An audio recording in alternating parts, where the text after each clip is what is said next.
Kenalin, nama saya Rahman. Saya Rahman. iya.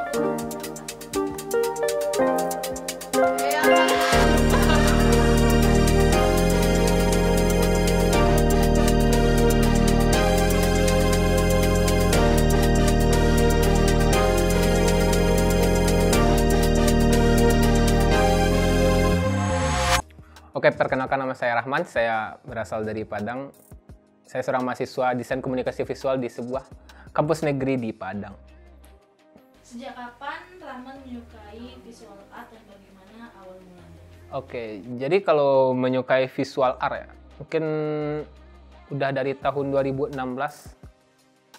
awal-awal mengetahui kayak apa itu visual art atau yang semacamnya itu kayak puncak-puncaknya di tahun 2016 dan ingin bikin juga hal yang serupa. Karena banyak postingan di internet, bisa kayak di Instagram atau di Facebook dulu. Soalnya orang-orang mikirnya ini susah sih dibikin. Dan saya pun juga mikir susah, cuman kayak kalau bisa dibikin, mungkin itu menjadi yang pertama, orang ini bisa bikin yang susah nih, kayak gitu. Pengen, ya, awal-awal suka visual art, tahun-tahun 2016 kan. Nah, jadi awal sukanya itu karena lihat postingan di internet kan. Nah, jadi di tahun 2016 ini kayak masih sedikit orang yang saya kenal yang bisa bikin kayak gitu. Yang saya kenal ya, jadi tempat bertanya lah, kurang relasi, kayak ini mau nanya sama siapa ya, ini mau nanya sama siapa. Jadi ya satu-satunya yang bisa menjawab itu cuma YouTube gitu. Jadi ya otodidak, belajar dari YouTube, bikin gimana cara bikinnya gitu, tutorial dan ya itu doang sih. Kalau belajarnya otodidak atau akademik ya otodidak, cuman ya seperti itu. Kapan sih waktu produktif Rahman itu untuk memikirkan ide gitu? Terus dari mana sih idenya bisa berasal? Kalau jam-jam produktif itu biasanya pagi sih, di jam-jam 2 pagi atau 3 pagi. Soalnya di jam-jam seperti itu kayak bukan gabut sih, kayak lagi rebahan kan, scroll. Biasanya kalau di jam-jam segitu tuh banyak tuh yang dilihat, beda sensasinya kalau kita lihat HP di jam 8 malam. Kayak kalau di jam-jam segitu tuh kayak lebih ke explore lah intinya. Terus kalau dapat ide dari mana ya, dari Instagram, internet, ya nggak harus, kadang-kadang dari YouTube, dari TikTok, dari Facebook juga, Twitter, semua media sosial yang tempat akses video lah intinya. Kadang-kadang kalau emang lagi semangatnya tuh kayak beneran cari sendiri. Misalnya dapat sebuah ide, mau bikin kayak iklan produk atau kayak inisiatif project gitu kan. Kalau beneran niat ya mungkin bisa cari di Dribbble atau di Behance buat beneran cari referensi gitu. Berarti referensi yang Rahman lihat itu emang Rahman bisa langsung ngerjain atau Rahman itu nyari tutorial lagi gitu? Nah, kalau referensi yang dilihat itu biasanya kayak bisa ngukur diri sendiri sih. Jadi misal nih nemu sebuah karya dan karya ini kayak wah ini gue bisa nih bikinnya gitu. Cuman ini masih belum kebayang nih kayak gimana cara bikinnya. Nah itu biasanya cari referensi dulu, kayak menggabungkan beberapa referensi gitu. Misalnya dari si A, referensi si B. Nah ntar kita bikinnya jadi si C. Jadi si C ini penggabungan dari si A sama si B. Nah itu referensinya itu kan beda-beda. Biasanya kan kayak sesimpel kayak kita tutorial di Photoshop, kayak duplicate layer. Di tiap tutorial beda-beda. Ada yang di tutorial 1 ini duplikatnya pakai ALT drag. Ada yang pakai Ctrl J, ada yang pakai Ctrl C sama Ctrl V. Itu kan beda-beda. Cuman intinya sama, cuma duplicate layer. Biasanya kalau cari referensi atau ide itu kayak menggabungin dari referensi-referensi yang udah ada. Meskipun yang dibikin itu sama, cuman kayak menggabungin referensi dari yang ini sampai nemuin sebuah hal baru gitu. Kata gimana sih kalau lagi gabut? Kalau lagi gabut, productive time. Enggak sih. Keren. Cuman kalau productive time itu kayak gimmick doang sih, nggak iya. Kayak di konten, wah ini si Rahman semangat nih, dia produktif banget bikin konten kayak gitu. Cuma nggak kalau gabut mah biasa main HP doang, kayak orang gabut biasanya, tiduran, rebahan, main HP. Kalau yang bikin mahal sebuah karya itu prosesnya sih. Ulang lah. Cuma tahan. Yang bikin mahal sebuah karya itu ya prosesnya sih. Apa yang kita lalui untuk mencapai sebuah itu. Karena sebuah hal itu nggak bisa dicapai secara instan. Bahkan jika kalian menonton tutorial mengganti background, itu orang yang bikin tutorial background itu pasti lebih lama. Meskipun kalian melihat tutorial mengganti background itu cuma 10 menit, dan kalian bisa melakukan dalam 10 menit, orang yang bikin tutorial itu pasti lebih dalam pelajarannya. Jadi kayak emang proses gitu. Sampai kalian bisa bikin tutorial mengganti background dengan 3D model mungkin atau gimana. Nah itu kan sebuah proses lagi.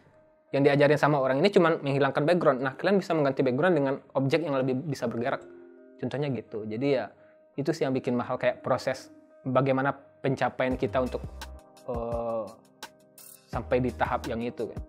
Kecewa sama klien pernah. Kecewa sama diri sendiri pernah sih. Pernah kayak kebayang misal nih lagi kerja, terus kebayang tugas kuliah belum dikerjain, malah ngerjain job gitu, kayak merasa gagal. Ini gue ngapain sih, ini kuliah masih belum kelar gitu, cuman malah ngerjain project gitu.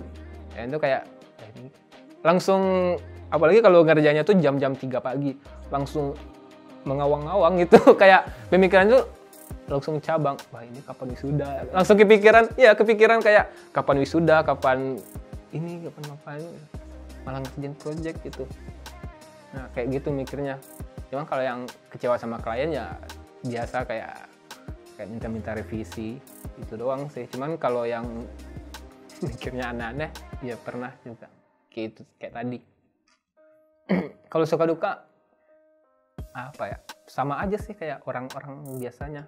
Kalau suka duka kayak bikin project kadang-kadang nge-crash gitu, pernah. Kan itu kan juga apaan sih, cuman kadang-kadang kita masih udah deadline dan kita lihat hasilnya kayak belum puas, cuman klien wah udah bagus nih mas, itu kayak wah untung mikirnya kayak gitu. Bagus deh kalau dia udah suka gitu. Terus kalau harga teman, sebenarnya kalau harga teman itu nggak masalah sih. Bahkan kadang-kadang teman cuma minta makasih juga nggak masalah. Cuman apakah teman itu berpengaruh buat kita ke depannya, itu jadi masalahnya. Memiliki feedback untuk ke depannya, nggak masalah sih kalau dia cuma minta makasih doang. Cuman di kedepannya dia tuh kayak mungkin bisa memberikan relasi gitu. Man, nih gue ada link nih buat project lu, ini cocok sih sama lu. Misal nih kita udah wisuda, nah kebetulan kita lagi pengangguran nih, nah, dan dia itu mungkin bisa jadi kayak ada kerjaan yang lebih tinggi kan. Nah terkadang sesimpel kayak kita minta tolong bikin poster dulu, dia tuh mau ngebantuin kita sampai cari kerja. Semenjak Rahman hidup, apa sih goals yang udah tercapai? Kalau goals yang udah dicapai selama hidup, belum ada sih. Kayak apa ya? Kayak semua yang udah dicapai itu masih belum menjadi goals menurut saya. Soalnya goals yang terbaik itu kayak ya bahagiakan orang tua sih. Sangat klasik sekali ya. Ya itu wisuda. Jadi kalau ditanya goals apa yang udah dicapai ya belum ada. Misalnya kayak masih belum nih. Misalnya nih gue udah nyampe di sini, cuman masih belum kayak masih pengen yang lebih baik lagi gitu. Kalau bidang kreatif ya di visual art. Kalau di Kota Padang cukup apa ya? Mungkin kalau dibandingin sama luar itu emang agak tertinggal. Ini menurut pribadi saya. Kalau dibandingin kayak di kota-kota mungkin Jakarta atau Bandung kayak gitu, mungkin orang-orang lebih lebih menghargai daripada di Padang sendiri. Cuman kalau menurut saya, kalau visual art di Padang itu mungkin kayak lebih ke mengubah perspektif masyarakat terhadap seni digital sih. Kayak lebih apa ya? Mungkin bikin orang lebih menghargai gitu. Maksudnya tuh apa ya? Kayak mikir kemahalan nih. Apalagi dia tahu juga kita mahasiswa. Wah, Anda mahasiswa minta budget gini gitu. Kan nggak logis. Padahal kita mampu. Padahal apa yang diarahin, padahal yang kayak jadi referensi dia, bisa nggak bikin video yang kayak gini? Dan kita ngukur standar kita nih. Wah, bisa Pak. Berapa budgetnya? Misal nih, kayak segini. Wah, kok kegedean gitu. Ya itu kayak, ya itu. Kalau visual art di Padang itu harus dihargai lah gitu. Kayak nggak semua orang bisa ngelakuin itu. Kenapa visual art di Padang itu mungkin nggak naik-naik? Soalnya orang-orang tuh lebih memilih keluar gitu, keluar kota Padang. Maksudnya tuh kayak orang-orang tuh lebih memilih keluar dari kota Padang, soalnya dari orang-orang di kota Padang itu kayak mahal banget sih. Kalau orang di luar Padang kayak Jakarta itu kayak lebih menghargai gitu. Misal nih dicari anak magang kita ini contoh aja ya. Misalnya dicari anak magang di Jakarta, dicari anak magang best skill graphic design. Kalau di Padang dicari anak magang best skill graphic design, bisa ilustrasi. Kayak Adobe Photoshop, bikin 3D atau video itu bonus. Kayak gitu dicarinya. Kalau di Jakarta orang tuh kayak dicari graphic design gitu doang, habis di situ doang. Cuman kalau di Padang orang yang dicari tuh graphic design, fotografer, videografi kayak gitu. Jadi kayak nyampur semuanya. Sebenarnya kita sendiri pun bisa, cuman apa ya, nggak di base kita lah itunya. Iya, dicari paket komplit gitu. Nah itu, jadi kayak orang tuh mandang sebelah mata tuh gara-gara itu. Soalnya kayak orang mikirnya orang graphic design bisa bikin ini, bisa bikin ini. Cuman kalau di Jakarta sendiri, dia tuh beneran yang mencari yang tajam gitu. Kayak yang beneran jago di satu bidang gitu. Misalnya kayak graphic design, ya, yang beneran jago di graphic design doang gitu. Nggak dicari yang jago di fotografi atau videografi. Nah, seorang Rahman itu penting nggak sih untuk kemajuan visual art di Kota Padang? Ayo, apa pengaruh seorang Rahman coba? Ayo.